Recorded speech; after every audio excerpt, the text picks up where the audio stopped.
Dzień dobry, witam Państwa bardzo serdecznie na konferencji prasowej dotyczącej półmetka polskiej prezydencji w Radzie Unii Europejskiej. Midway of the Polish presidency of the EU Council. We have with us the EU Affairs Minister, Mr. Szłapka, Mr. Niemczycki, the Secretary of State at the Prime Minister's Office, and Magdalena Sobkowiak-Czarnecka, the Sub-Secretary for EU Affairs at the Prime Minister's Office. Ministers, I hand over to you. Ladies and gentlemen, on the 1st January 2025, Poland started its presidency of the Council of the European Union. We decided and we announced that Security Europe will be the motto of our presidency, with security as the key priority. In 7 dimensions, and we mentioned them several times. We do realize that the presidency lasts for 6 months, 181 days. It's not long, but since the very start, we wanted this time to be a wake-up moment for Europe. We wanted Europe to take responsibility for what is essential for its security.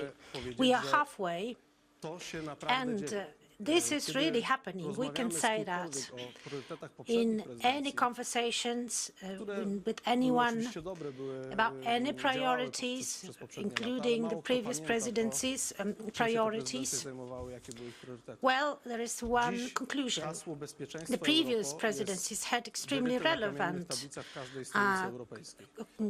priorities, but our priority turns out to be truly relevant. It's engraved in the stone everywhere. All the European heads of state and governments, leaders, all the agendas talk about security. Since the very start, we believe that Europe needs to assume more responsibility for its security. We said that the time is challenging and we had to focus on security. And this is happening, as I said. For 90 days of the Polish presidency, security has truly become a priority of all the EU member states and all EU institutions. And I can give you some specific evidence of that. Let me start with REARM program and the white book on defense, the white paper on defense by the European Commission, the mobilization of new funding for defense, including the SAFE regulation. The SAFE regulation, which provides for 150 billion euros of loans from the EU money. And these combined with the reform of the fiscal rules as proposed by the Polish presidency and other regulatory reforms regarding the spending bring us a brand new novel instrument to finance European defense spending. Second of all, defense of the eastern border of the European Union, as proposed by the Polish Prime Minister Donald Tusk. Nobody doubts today that this should be a priority, and this is a flagship item and project across all the policies, across all the programs, and it's included in the white paper on defense, it's included in the resolution of the European Parliament. This is taken as one of key priorities of the EU. Security, increased defense spending and the mobilization among member states. This is happening just in front of our eyes, and it means we are witnessing a tectonic shift in Europe. Under the Polish presidency, the assistance to Ukraine has been provided continuously. We try to advance on enlargement issues, and we discuss with our partners, especially our Hungarian partners. We would like to open the first negotiation cluster during our presidency.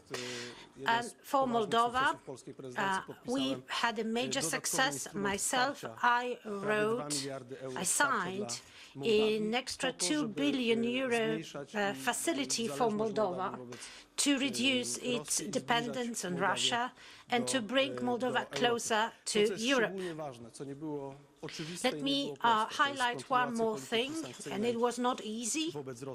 It's the continuation of the sanction policy against Russia. In January, we took the decision to extend the 15 sanction packages, all of them. It was not easy, and our permanent representation and Ambassador Bartel really worked hard to do that, and there was the 16th sanction package that we adopted, hitting Russian economy, especially in aluminium sector. And with that, we had also personal sanctions for more than 2,000 individuals and companies. This is a major shift in the European policy, and everybody feels that there is nothing more important than security today. And all our partners in the European institutions and among member states do feel and recognize that there should be someone who is a leader, and Poland is now considered as a leader, capable of taking responsibility. Well, you cannot focus on security, and you cannot invest in security without funding. And to earn money, you need to stay competitive.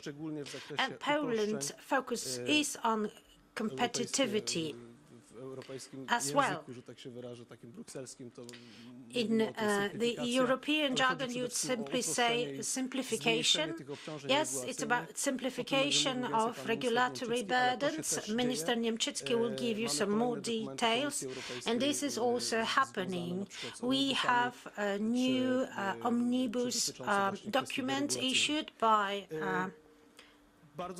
European Commission regarding simplification. In defense, we are really reliable partners. From the very start, we said that the security includes also the resistance against disinformation and the resilience of our democracies. It's about the fight against disinformation and foreign interference. In the growing waves of populism. In this respect, the Polish presidency has been working closely with the European Commission. We managed to advance works on the democracy shield, which provides for the fight against disinformation. As you can see, only 3 months, we have still 3 months ahead. It's obvious that you cannot do everything in 90 months. You cannot reinvent the powder in 90 days, but we can already say that these 90 days have had a major impact on the European policy. Everybody realizes that security is the key, that we need to spend more and more wisely on defense, and that we need to focus on our competitiveness. And the projects such as Shield East or the Baltic Sea protection have become the flagship project for the EU as a whole. That was really a time of productive 90 days for the EU, and we, as Poland, we are extremely proud of it. Thank you, Minister. As you have said, a safe Europe is Europe that takes responsibility for its destiny, including economic destiny. Well-functioning economy provides us with resources that help us reinforce our security, and this is our approach to competitiveness of the EU economy. When we met here before the presidency, I was telling you that the goal of the Polish presidency in the economic area is a change of mindset. We want EU to stop being naive in its economic policies so that we would restore economic growth in Europe so that we would be stronger, not just economically, but also in military terms. And I'm glad that this change of mindset is slowly happening. And I have this sense that all the effort that we put in preparing this presidency in readiness before even the 1st of January is bringing fruit. First of all, I would like to draw attention to the fact that in the European Union, it's more and more understood that different policies have to be better coordinated and have to take into account competitiveness. We had a very fruitful meeting of the economic ministers and trade ministers in Warsaw in order to show that the two policies, economic and trade policy, cannot be separate. The work that I mentioned, the work conducted even before the start of the Polish presidency, brought fruit in this, that the European Commission presented a number of strategic documents of big importance for the European economy. The Pact for Clean Industry or the Competitiveness Compass, these are very important documents, especially from the perspective of energy intensive industry that is so important to Poland. We are also glad that the European Commission, but also the European Council, perceive the problem of high energy prices in Europe. During many meetings of the Council, we had discussions on this topic, looking for a possible solution. We are also glad that Europe is more and more focused on traditional industries like automotive and chemical industry or steel industry. Many things can be tried to be set off with European money, European budget, but we are aware that we have to engage the private market as well. You know very well that the weakness of Europe, when we are compared to the US or China, is the engagement of the private capital, which is why we are very glad to see the work on Savings and Investments Union, and the Ministry of Finance, Andrzej Domański, are doing an excellent work in order to launch the private capital and private market to be engaged in double economic transformation in Europe, twin transformation in Europe. I also mentioned many times that the European Union, in its not being naive any longer, has to provide fair, competitive conditions for our companies, also in a global dimension. And I'm glad the discussion on strengthening the CBAM mechanism, that is adjusting the prices at borders, has been accelerating. I am glad that we managed to adopt the VAT package in the digital area, and we also see significant progress in the customs union that will have an impact on the competitiveness of European e-commerce companies. And finally, the simplification area that has been mentioned by the minister, well, it has been very high on the agenda at the level of the European Council that engaged all European institutions, and we, during our presidency, accelerated works dedicated to this topic. We want the first solutions to be adopted already in June so that the European companies, especially small to medium companies, would be relieved of these burdens. The European Commission already presented the first proposals, and we want them to present further proposals like in common agricultural policy or defense issues. Another key issue of key importance, that is the single market. We had a successful conference on the single market in Krakow, and we also obtained very important provisions in the conclusions of the European Council. That is that the strategy to be presented by the European Commission in May will include a fragment concerning services. And this is key because today 60% of barriers in the market are the same that were there 20 years ago. So we really need to move forward. Thank you very much, ladies and gentlemen. Presidency is an amazing project, exceptional project, which takes place every 13 years for each member state, and that's a major advertising, promotional, and logistics endeavor. We've organized 11 out of 21 informal councils, and there were more than 200 meetings across Poland, in Kraków, Poland, Łódź, Wrocław, Gdańsk, Bydgoszcz, and other cities. We are present there, and as we announced, this is an open presidency.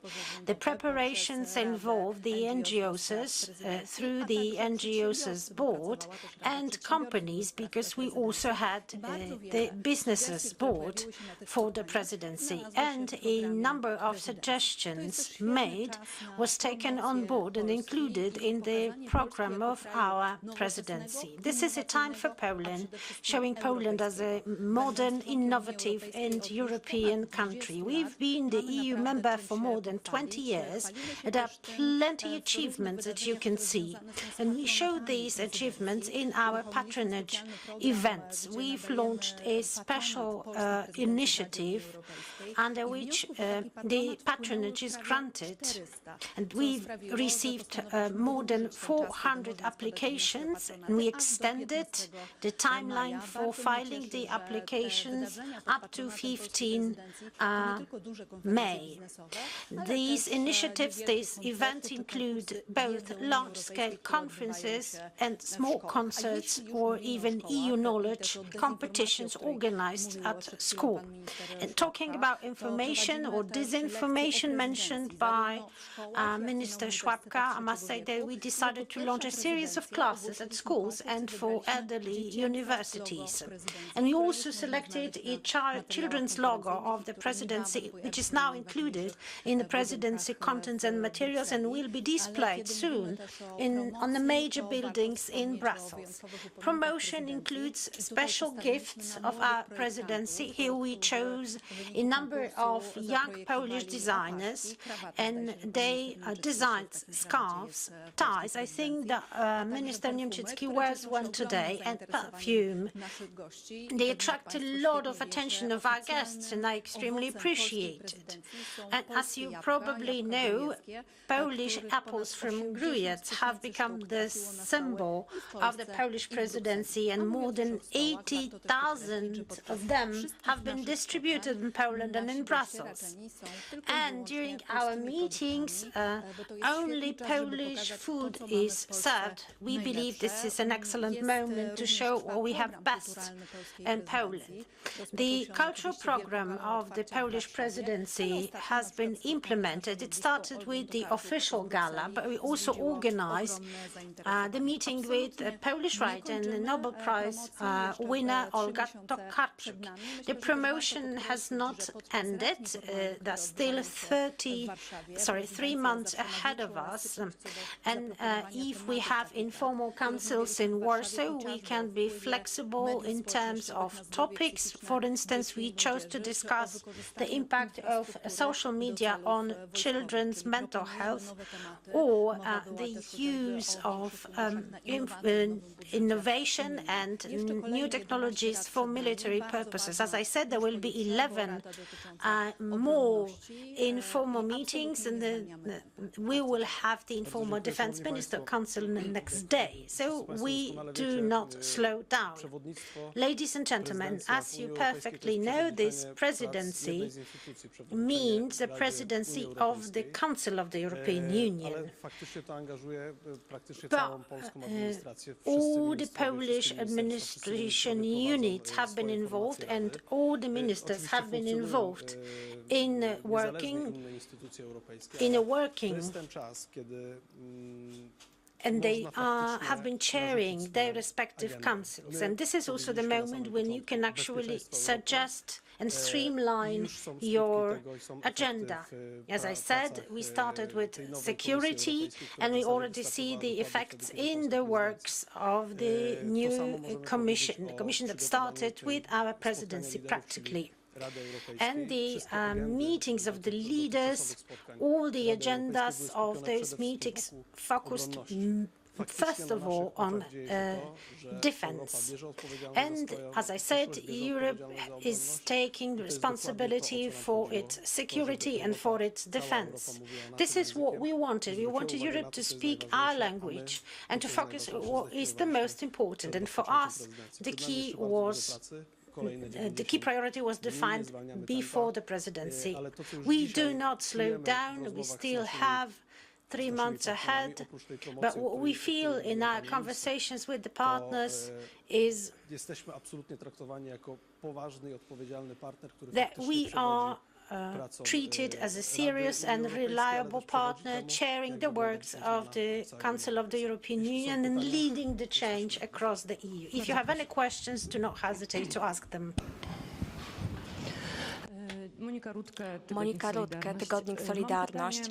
I have a question regarding one of the main pillars that you have indicated under the goals of the Polish presidency. That is the defense of borders, the security of borders. As we know that at the Polish-German border, on the German side, the inspection has been intensified. And according to the data of the federal police, this led to people being sent back. So there is the borderline that's about 30 kilometers into the German territory, and only in 2024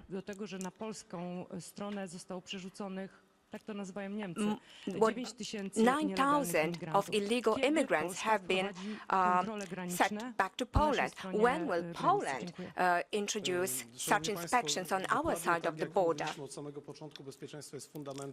As we have said from the very beginning, security is a priority of our presidency, and we also said unequivocally that we have to strengthen the borders of the European Union.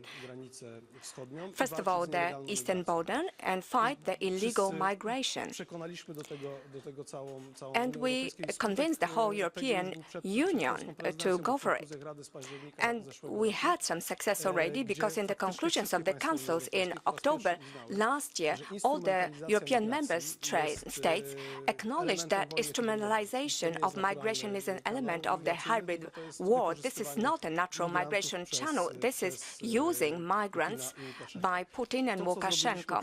What we have done over the past year was strengthening the eastern border of the European Union so that it would be uncrossable, because we know very well that it was crossed, that the fence was not tight enough. So this is a fundamental issue. We dedicated European funds to strengthen that border. We have exact data of the European of the Ministry of the Interior. That was over a dozen millions of euro. That's one thing. The second thing is that we convinced the European institutions that in crisis situation we have to have special authorities to fight illegal migration, and we have an executive order that temporarily suspends the possibility of filing an asylum application. This is a fundamental issue that is connected with what you have been asking about.